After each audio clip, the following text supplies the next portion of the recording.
Hey everybody, welcome back to another episode of Midnight Rambles. Tonight, I wanted to postulate a theory about the work of Edgar Allan Poe, specifically the fall of the House of Usher. And this theory would like to assert that the Usher family was suffering from gradual onset methane poisoning, which is the reason why the current Ushers are so sick, and the reason why the rest of the family ended up dying through unfortunate circumstances, or was unable to produce a family member that was long lived at all. Now, a theory that the gas in the surrounding area of the mansion is a theory that has been postulated by others, but others have said that it might have been radon, which is another colorless, odorless gas, but the reason I don't think it's radon is the fact that radon poisoning doesn't come with the symptoms that Roderick is experiencing throughout the course of the story. Usually radon poisoning results in the person inhaling it getting lung cancer, and that usually takes place after years and years of radon buildup, transforming the cells of the lungs into cancerous ones. Methane, on the other hand, is a colorless, odorless gas which can be released from peat bogs and other such sources in the soil, and when you're exposed to that, even in low concentrations over extended periods of time, or in higher concentrations in a short amount of time, the person will usually experience rapid breathing, increased heart rate, troubles with their vision, senses of euphoria, memory loss, fatigue, fainting, and other such symptoms. These are all symptoms that Roderick is expressed to having throughout the course of the story, which could be exasperated by his hypochondria. Even the pallor of his skin, the unnatural waxy color, could be a symptom of methane poisoning, as when people come into contact with liquefied methane gas, it can give them frostbite, which can turn their skin yellow or waxy in color. Furthermore, the reason I specifically think methane is involved is the fact that the House of Usher is seen to be falling into the churning waters below. Waters that, given the surrounding nature of the area, everything is blackish, everything is decaying, leads me to believe that the Usher's house sits atop or very close by a peat bog, which is where the methane gas would be released from. Not to mention, the miasma is pointed out by the narrator themselves and by Roderick himself no less than 3 or 4 times throughout the story. And while methane and radon and other natural gases are invisible to the eye, it's entirely possible, and is my speculation, I don't know if this is factual. If you know better and would like to correct me on this, please do so in the comments below. I would love to have a discussion about this. That the methane in the air collided with the fog that would naturally occur when dusk came, and therefore became liquefied enough for it to touch the skin. Not only that, but because the area was in an open field where plenty of oxygen would have been available, the methane gas's effects were lessened so that they had to work over a period of years, and thus presented themselves in the worst state because the house was agitated and cracking at the foundations, stirring up more of the soil and releasing more of the methane gas, making them sicker and sicker. I also think this is why the narrator is so agitated at the end of the story, as opposed to his calm and friendly demeanor in the opening of the story. He's been exposed to methane gas in such a high concentration that the effects are immediate.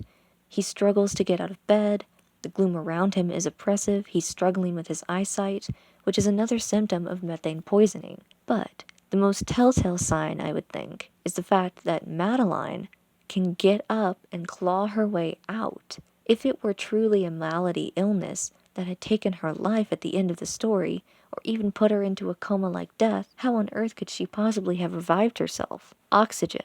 Being lower down in the basement would have allowed her to get more fresh oxygen and would have revived her from the higher concentrations she could have possibly had in a closed-off room. And I know what you're thinking. Wouldn't being in a closed-off room in the basement provide her with more methane to inhale than being in her room with an open window, perhaps? Possibly. But I think that perhaps the methane gas would have floated higher than the oxygen would have, So therefore, by going into the lower basements, they are effectively putting her into a more safe space where she could regain consciousness and claw her way out of her coffin and of the iron door. And the iron door being a seal that would keep any methane gas in the adjacent hallway from seeping in, allowing more fresh oxygen to flow in through the crack in the foundation that is the ultimate demise of the House of Usher in the fated storm at the end of the book. But again, this is all just a theory, and there's probably much more that I'm missing.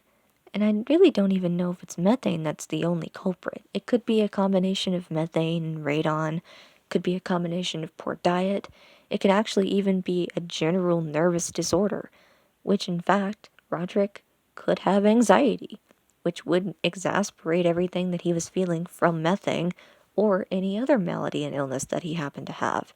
The place was in complete squalor by the time the narrator comes, so they even could be getting sick from spores in the wood from the fungus that's growing alongside the walls. There could be mold that is making them terribly sick because they don't upkeep the way they should. The ushers could also be suffering from a genetic disorder that isn't quite made clear by the narrator's unreliable and short-lived picture of Roderick's condition, only giving it to us in the current moment because he hasn't seen this man in years and only fondly remembers him as a child. And that's what makes stories like these, and any story really, so interesting. Because you can sit here and debate and talk about it, and every interpretation that you have is as equally correct as another. Take, for instance, another story that I really enjoyed thinking about, the tale by Nathaniel Hawthorne, The Minister's Black Veil. Nobody really knows why the minister is wearing the veil. You assume it's to hide some disfiguration, but the minister says that it isn't that, so if it isn't that, then it must be an allegorical thing for the nature of sin or the nature of religion. But then the minister kind of alludes to that, but it leaves the reader in suspense because there is no outright answer. And it's such a mystery that people to these days still study and try to understand what it means. But I don't ever think there really will be an answer because it's a text. It's just a story at the end of the day, too, and it can mean absolutely nothing.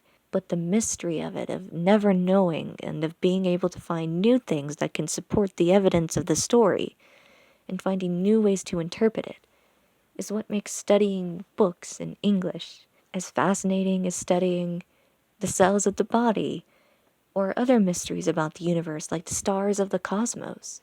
It's never ending. So now I bring the question to you guys.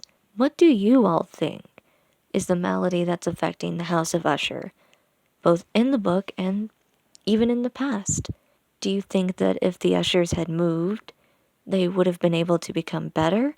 Or do you think that it was a thing that was too far gone by the point the narrator comes, that there is nothing to be done for it? And another question, since I seem to be full of them tonight, what are some other books that you guys enjoy reading, that you find have mysteries in them that are yet to be solved? And what kind of theories do you enjoy making about books, if you enjoy making theories? Or what do you find most fascinating about books in the modern time and in the times before now? What drives you to read, I guess, is the question that I would like to know, among all the others. So feel free to answer down in the comments below. I'm really glad I got to share this with you guys. I got so excited when I thought about it. I just had to pull up sources. I had to go and research. I had to go and try and write something out in my head. And I'm trying to follow the script in front of me, but I'm really not paying attention to it because I'm just so excited and trying to come up with new angles to support my theory, new ways of framing things. I've missed doing this. I think that was the most fun part of college and school, being able to look at a text and read it in a new, different light, rather than just enjoying the story, getting to really dig in there and try and uncover what the author may have been intending and what lessons we're supposed to learn from it, if there's any at all. And so you guys can check the facts for yourself, tell me if there's anything I've missed, or if I'm completely misinterpreting all the things that I'm reading. I'll put links in the description below for all the sources that I used throughout this entire video. And heck, you can even bring your own sources and I'll be more than happy to read them. And for those of you who are wondering when the train video is going to be out, I don't know.